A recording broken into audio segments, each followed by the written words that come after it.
અમદાવાદ કોર્પોરેશનની ચૂંટણીનો માહોલ જામ્યો છે। 28 એપ્રિલે પરિણામ જાહેર થશે।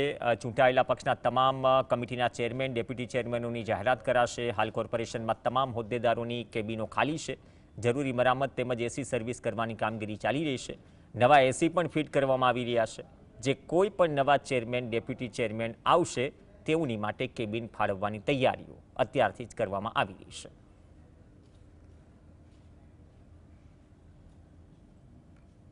મહાનગરપાલિકાની આગામી 26 તારીખે છે ચૂંટણી યોજાવાની છે અને 28 તારીખે પરિણામ આવશે। ત્યારબાદ જે અમદાવાદ મહાનગરપાલિકાની જે કચેરી છે, જે મુખ્ય કચેરી છે, તે ધમધમતી થશે। જે કેબિનો છે ત્યાં હાલ જે જરૂરી મરામતની જે કામગીરી છે તે કરવામાં આવી રહી છે। સાથે સાથે જે એસી છે તે એસી લગાવવાની પણ જે કામગીરી છે તે કરવામાં આવી છે। કેટલાક જે કેબિનો છે તેમાં જે એસી છે તે જૂના થઈ ગયા હોવાથી કામ કરતા નથી। ત્યારે હવે જોવાનું એ રહે છે કે જે આ વિવિધ કમિટીના ચેરમેન અને ડેપ્યુટી ચેરમેનોની જે કેબિનો છે તેમાં કોને છે તે કેબિન ફાળવવામાં આવે છે।